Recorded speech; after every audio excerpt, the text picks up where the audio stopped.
14 अगस्त 2005, Athens, Greece. आसमान में कुछ बहुत ही अजीब बल्कि डरावना हो रहा था। जमीन से करीब 10,000 मीटर ऊपर एक बोइंग 737 यात्री विमान था और वो बस गोल गोल चक्कर काट रहा था, एकदम खामोशी से। कोई संपर्क नहीं? पिछले 2 घंटे से ज्यादा वक्त हो गया था, कोई संपर्क नहीं, किसी कॉल का कोई जवाब नहीं। जाहिर है जमीन पर डर फैल रहा था कि कहीं ये कोई आतंकी हमला तो नहीं, या विमान हाईजैक हो गया है। बिल्कुल, ऐसी स्थिति में तो यही सवाल उठेंगे और इसी डर के चलते ग्रीक एयरफोर्स को एक्शन लेना पड़ा। उन्होंने अपने F-16 लड़ाकू विमान भेजे जांच करने के लिए। हाँ, लेकिन उन F-16 पायलट्स ने जो देखा ना, उसने तो मामले को और भी उलझा दिया। क्या देखा उन्होंने? वो जब पास पहुंचे तो रिपोर्ट किया कि विमान के अंदर एकदम सन्नाटा, कोई हिलडुल नहीं रहा। और यात्री अपनी सीटों पर बैठे थे, बिल्कुल बेजान से। सबके चेहरों पर ऑक्सीजन मास्क लटके हुए थे। बाप रे। और सबसे ज्यादा चौंकाने वाली बात, कॉकपिट। शुरुआत में देखा तो कैप्टन की सीट खाली थी, कोई नहीं था वहां। ओह, एक उड़ता हुआ विमान ऑटो पायलट पर, अंदर सब बेहोश, ऑक्सीजन मास्क पहने और कॉकपिट खाली। ये तो सच में किसी घोस्ट प्लेन जैसी बात हो गई। रोंगटे खड़े हो जाते हैं सोचकर। बिल्कुल। तो सवाल यही था कि आखिर उस विमान में हुआ क्या? पायलट क्यों चुप थे? टेक ऑफ के बाद ऐसी क्या गड़बड़ हुई जो इस भयानक, इस रहस्यमयी स्थिति तक ले आई? आज हम जेम टीवी के सोर्स के आधार पर इसी कहानी की, हेलियोस एयरवेज फ्लाइट 52 की गहराई से पड़ताल करेंगे। इसे ही दुनिया घोस्ट प्लेन कहती है। और देखिए, ये सिर्फ एक विमान हादसे की कहानी नहीं है। ये असल में दिखाती है कि कैसे एविएशन जैसी इतनी जटिल प्रणाली में छोटी छोटी लगने वाली गलतियां, मानवीय चूकें या फिर प्रक्रिया में कोई कमी, ये सब एक के बाद एक जुड़कर कितना विनाशकारी रूप ले सकती हैं। इसमें टेक्नोलॉजी, इंसान, नियम कायदे सब शामिल थे। अच्छा, बीच में एथेंस में रुकना था। विमान में 115 यात्री थे, ज्यादातर छुट्टियों पर गए लोग थे और 6 क्रू मेंबर थे। विमान था बोइंग 737-300, करीब 7 साल पुराना।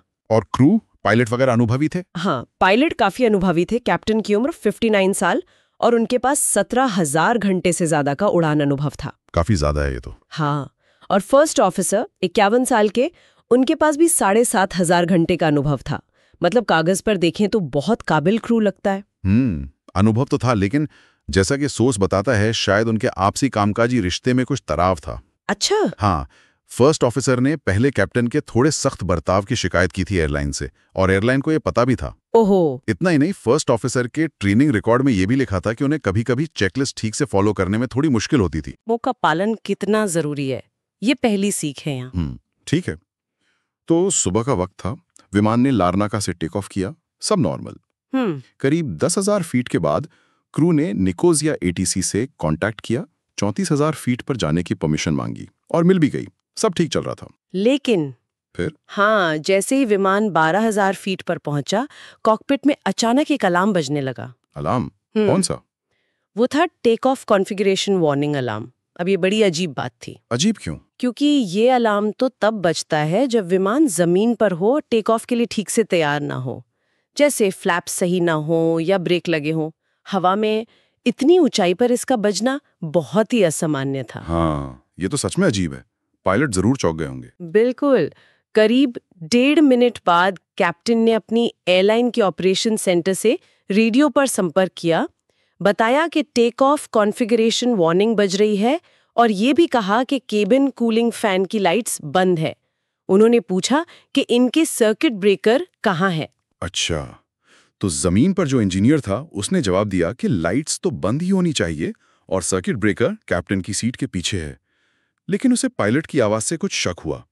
उसे याद आया कि पिछली रात ही उसने इसी प्लेन के प्रेशराइजेशन सिस्टम की जांच की थी। प्रेशराइजेशन सिस्टम यानी केबिन में हवा के दबाव वाला सिस्टम? हाँ, वही। तो इंजीनियर को एक शक हुआ और उसने कैप्टन से एक बहुत जरूरी सवाल पूछा। क्या सवाल? उसने पूछा, क्या प्रेशराइजेशन मोड स्विच ऑटो पर है या मैनुअल पर? ये वो स्विच है जो तय करता है कि केबिन का प्रेशर अपने आप कंट्रोल होगा या पायलट को करना पड़ेगा। ये तो बहुत अहम सवाल था। बिल्कुल। यह सवाल शायद सब कुछ ठीक कर सकता था, लेकिन कैप्टन ने पता नहीं क्यों इसका सीधा जवाब नहीं दिया। वो फिर से सर्किट ब्रेकर के बारे में पूछने लगे। क्या वो कंफ्यूज हो रहे थे? शायद हाइपोक्सिया का हल्का असर शुरू हो गया था, कह नहीं सकते। और ठीक इसी बातचीत के दौरान एक और चीज हुई। केबिन में यात्रियों के ऑक्सीजन मास्क नीचे गिर गए। ओहो, ये तो साफ संकेत था कि कैबिन में प्रेशर कम हो रहा है। हाँ, बहुत बड़ा संकेत। और इसके फौरन बाद विमान का जमीन से संपर्क पूरी तरह टूट गया। विमान 34,000 फीट पर पहुंच गया था, लेकिन अब वो एकदम खामोश था। फिर तो जमीन पर अफरा तफरी मच गई होगी। जाहिर है, हेलियोस ऑपरेशंस ने निकोसिया एटीसी को लगातार कॉल करने को कहा। निकोसिया ने कोशिश की, कोई जवाब नहीं। पास के एक दूसरे विमान से भी कहलवाया, कुछ नहीं हुआ। और विमान तब तक ग्रीस के एयर स्पेस में आ गया था बिना इजाजत के। हाँ, निकोसिया ने इमरजेंसी फ्रीक्वेंसी पर भी कोशिश की, सब बेकार। आखिर में उन्होंने एथेंस एटीसी को बताया। एथेंस ने भी बार बार कॉल किया, ये सोचकर कि शायद रिसीवर चल रहा हो, ट्रांसमीटर खराब हो, पर कुछ नहीं। क्या रेडियो फेल हो गए थे या कुछ और? पता नहीं चल पा रहा था।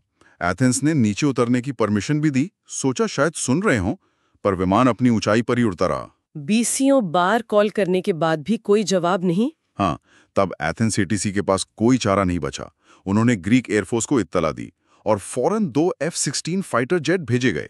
इस सब के दौरान विमान ऑटो पायलट पर अपने रास्ते पर चलता रहा। हाँ, और जब उसे एथेंस एयरपोर्ट के पास नीचे उतरना था, वो उस पॉइंट से आगे निकल गया और फिर सुबह 7:37 पर उसने एयरपोर्ट के ऊपर ही चक्कर काटने शुरू कर दिए, एक होल्डिंग पैटर्न में। ऑटो पायलट का प्रोग्राम होगा ये। हाँ, अगर लैंडिंग के निर्देश ना मिले तो वो इंतजार करता है।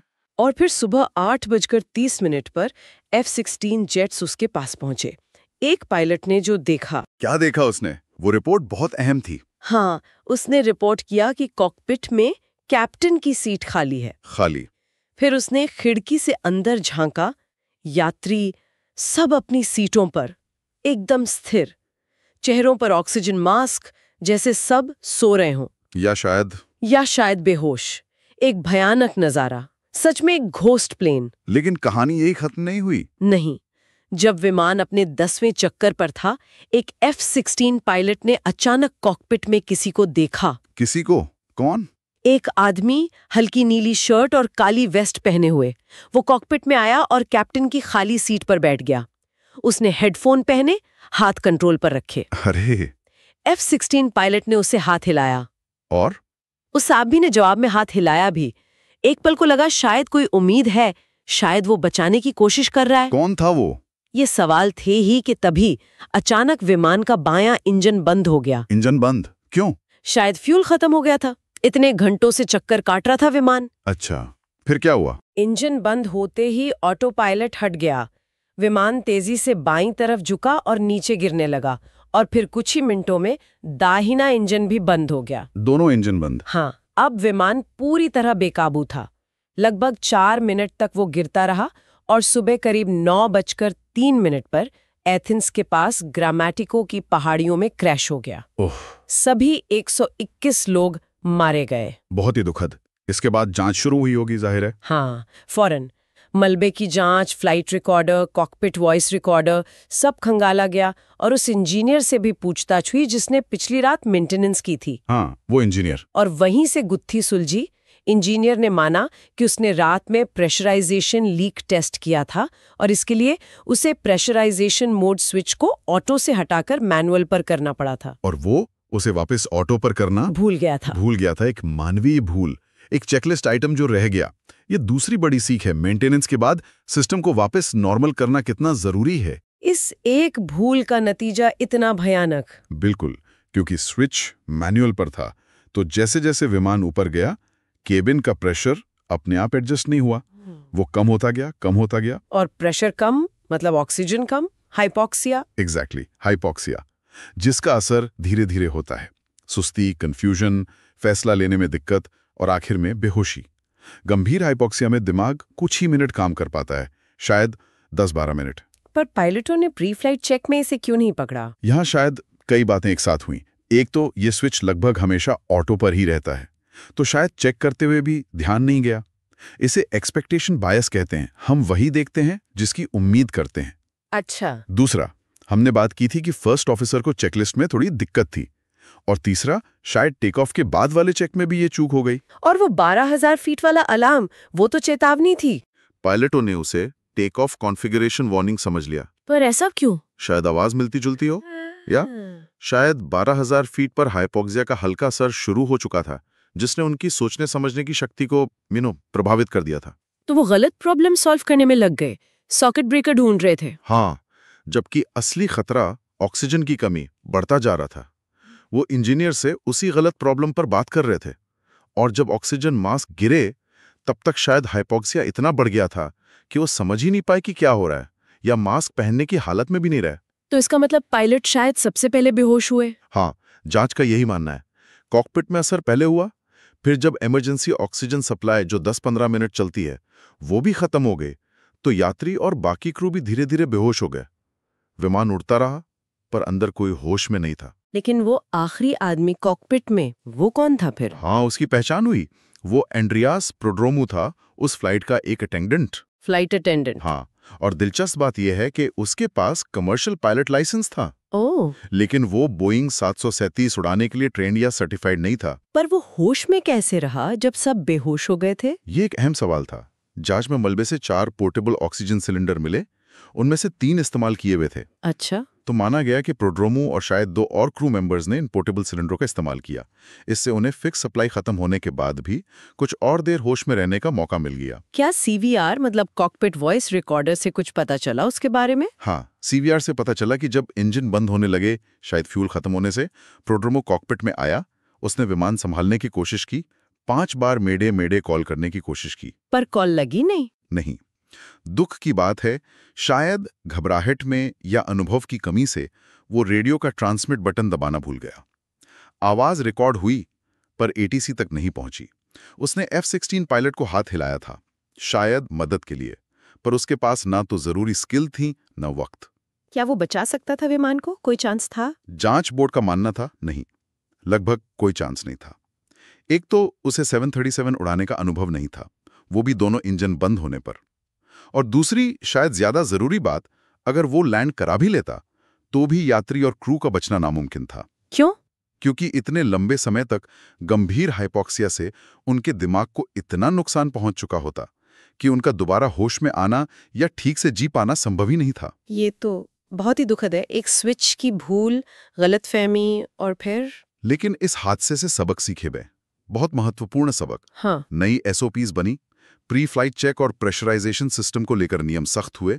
बोइंग को भी कहा गया कि ट्रेनिंग सुधारे और अलार्म की आवाजों में फर्क को और साफ करे। हादसों से सीखना कितना जरूरी है। तो संक्षेप में देखें, एक भूला हुआ स्विच, उससे हुआ हाइपोक्सिया। हाइपोक्सिया ने पायलटों की सोचने की शक्ति छीनी, उन्होंने चेतावनी गलत समझी, संपर्क टूटा और बन गया घोस्ट प्लेन। यह दिखाता है कि कैसे एक सिस्टेमिक फेलियर छोटे छोटे कदमों से बनता है। और दिलचस्प बात यह है कि कैसे सुरक्षा के उपाय, चेकलिस्ट, अलार्म, मास्क होते हुए भी इंसान की सोच, गलत उम्मीद रखना और शरीर की सीमाएं हाइपोक्सिया भारी पड़ गई। वाकई।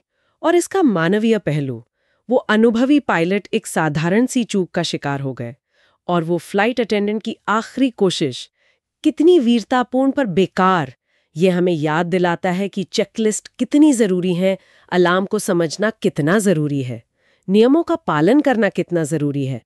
तो मतलब ये सब क्या बताता है? यही कि जटिल सिस्टम में जहां इंसान और मशीन साथ हों, जरा सी चूक या गलतफहमी कितनी भयानक हो सकती है। और इससे एक और सवाल उठता है। हीलियोस 52 के बाद नियम बेहतर हुए, ठीक है, लेकिन अब जैसे जैसे कॉकपिट में ऑटोमेशन बढ़ रहा है, हाँ, तो क्या हम अनजाने में एक नए तरह के रिस्क की तरफ जा रहे हैं? क्या ऑटोमेशन पर इतनी निर्भरता पायलटों की क्षमता को कम कर सकती है? मतलब उन दुर्लभ स्थितियों को पहचानने या संभालने की क्षमता, जब सिस्टम अजीब बर्ताव करे या जब फौरन मैनुअल कंट्रोल लेना पड़े। ये सोचने वाली बात है। क्या हम ऑटो पायलट के इतने आदी हो रहे हैं कि जब सच में मैनुअल कुछ करना पड़े तो वो मुश्किल हो जाए? ये वो सवाल है जिस पर लगातार ध्यान देने की जरूरत है, ताकि भविष्य में ऐसी त्रासदियों से बचा जा सके।